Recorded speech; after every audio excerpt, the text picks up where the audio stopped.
બાલ આજે નાની વાત આપણે પુષ્ટિ સંહિતા ભાગ 1 પાના નંબર 359 ઉપર મનુષ્ય દેહનું મૂળ તો દૈવી જીવ સમજે એ વિશે વાંચીએ. કશોરદાસને પાંચા બાબા વચ્ચે વાત થાય છે.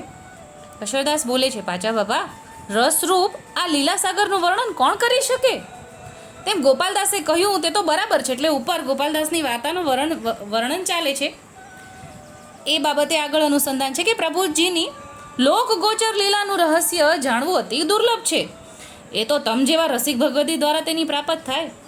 એટલે કે લીલા તો સાંભળી હોય પણ એની ખબર તો ભગવતી દ્વારા પડે. બીજાની ચાશ બુડે તેમ નથી. સોરઠ પ્રજમાં પધારીને જે રસરાસ સાગર રેલાવ્યો છે તે પ્રસંગ સાંભળતા તો બાબા હરદાના ભાવ હાથ રહેવા કઠણ થઈ જશે.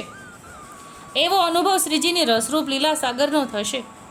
એમાં ઘણા પ્રસંગો તો અતિ રસિક હશે, કારણ કે ગોપાલદાસને તો તે લીલાના ભરનું દાન શ્રીજી દ્વારા સાક્ષાત થયું છે. પછી તો તેમાં શૂન્યતા રહે.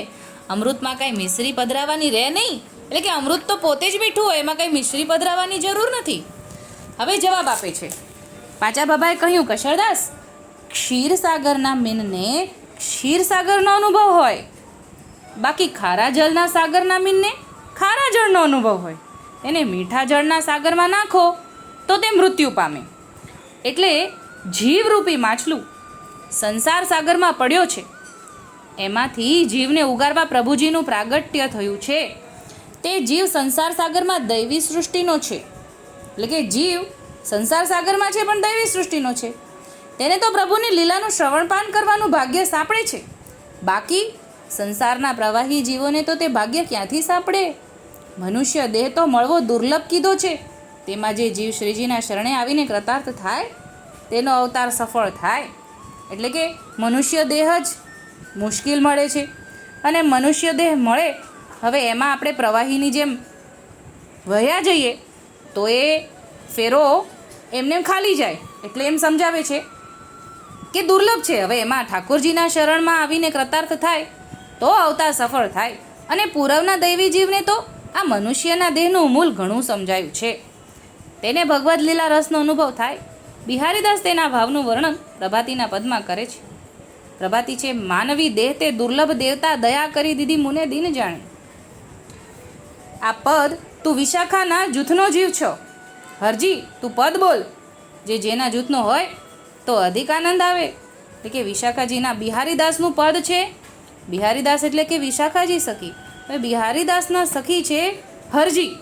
હરજી શ્યામજી એટલે હરજીને આજ્ઞા કરે છે પાંચા બાબા કે હરજી તું તે પદ બોલ.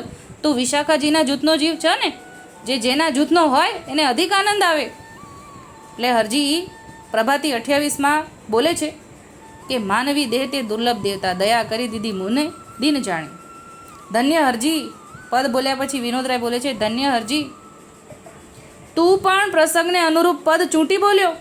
પાંચા બાબાએ કહ્યું કે મનુષ્ય દેહ તો મળવો દેવતાને પણ દુર્લભ છે. એટલે કે દેવતાઓને પણ આ ભજનાનંદની પ્રાપ્તિ નથી. ભજનાનંદ માટે તો દેવતાઓ પણ લાલાયિત થાય છે, પણ એ ભજનાનંદ તો આપણને વૈષ્ણવોને મળ્યું છે. જે ઠાકોરજીના ગુણગાન આપણા મુખેથી આવે અને આપણા કાને શ્રવણ થાય તો આ ઇન્દ્રિયોનું ઠાકોરજીએ આજ્ઞા કરી છે કે સર્વ સમર્પણ કર્યું છે.